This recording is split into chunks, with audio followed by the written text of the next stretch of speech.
la question qui se pose dans le projet Lepage 2012, c'est de dire aujourd'hui, Internet est incontournable. On est tous d'accord et je pense qu'il faut qu'on y réfléchisse bien et c'est ce qu'on a fait. C'est une communauté choisie qui est au-delà des frontières et qui pose le vrai problème ensuite, puisque c'est à l'époque il y avait un amendement, je n'ai plus en tête, aux États-Unis sur les films X aux États-Unis. Et immédiatement, on a eu des transferts de sites en Europe, au même titre qu'avant que les casinos en ligne soient autorisés en France. Et bon, on les a retrouvés, ils ont été détériorés sur d'autres, voilà, en français. Donc aujourd'hui, la question qu'on se pose, et la question que je vous pose, Madame Lepage, puisqu'on travaille dessus, une communauté choisie et non imposée, en fonction de centres d'intérêt. Quid de l'autorité si elle n'est pas liée à un territoire? Et ensuite, est-ce qu'on peut vraiment faire avec le net une communauté territoriale plutôt qu'une autorité territoriale?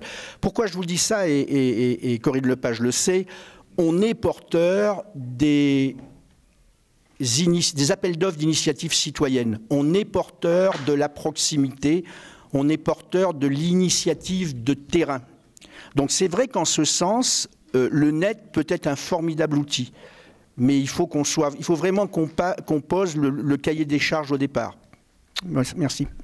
Ce à quoi vous faites allusion, si j'ai bien compris, c'est davantage la manière dont l'outil Internet peut être utilisé pour créer des communautés à des fins d'organisation territoriale, que ce soit pour faire de l'autopartage, que ce soit à la limite pour gérer des AMAP, que ce soit, enfin, on peut l'imaginer effectivement sur toute une série de domaines d'application. Il n'y a aucune limite à cela.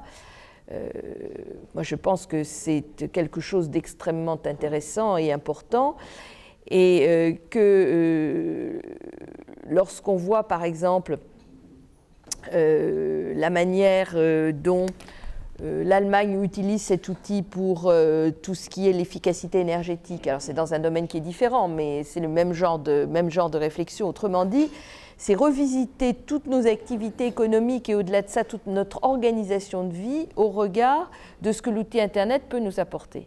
Et là, je pense qu'on est vraiment qu'au début de ce qu'on va découvrir.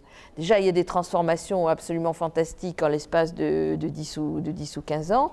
Et ça va évidemment largement se développer. Alors derrière cela, il y a une question moi, qui m'intéresse beaucoup, c'est celle de savoir finalement qui possède l'outil que l'on a mis en place. Autrement dit, une communauté choisie, comme vous dites, de citoyens lambda se met en place pour organiser l'autopartage, le ramassage scolaire des enfants, enfin moi je ne sais pas, la vie, hein.